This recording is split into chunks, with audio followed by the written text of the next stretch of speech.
అతని డెలిగేషన్లో శ్రీలంకకు వెళ్ళినప్పుడు అక్కడ భారతదేశాన్ని అతను రిప్రజెంట్ చేసి అక్కడ ఉన్నటువంటి వాళ్ళందరినీ పిలిచి, అంటే ఏ దేశం పోయినా తను ఒక మ్యాండేట్ ఏం పెట్టుకుంటాడంటే అక్కడ ఉన్నటువంటి భారతీయులందరినీ పిలిచి అక్కడ ఒక సభ పెట్టి అక్కడ వాళ్ళతో మాట్లాడతాడు. వాళ్ళ ద్వారా ఆ దేశంలో ఉన్న వాళ్ళందరికీ ఒక సంకేతాన్ని ఇస్తారు. వాళ్ళందరికీ ఒక మోరల్ సపోర్ట్, ఆత్మస్థైర్యాన్ని నింపుతాడు.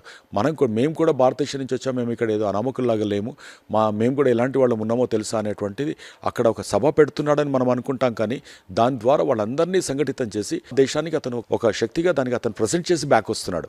ఒక బ్రాండ్ అంబాసిడర్గా వెళ్తున్నాడు, ఒక బ్రాండ్ని క్రియేట్ చేసి రాగలుగుతున్నాడు అనేది అక్కడ ఒక రకమైనటువంటి ఒక గూస్ బాంబ్స్ అంటే ఒక మనకు రోమాలు నిక్కబలుచుకునేటువంటి క్షణాలు ఎన్నో ఉంటాయి అక్కడ. అలాంటి అద్భుతమైనటువంటి మనిషి మోడీ.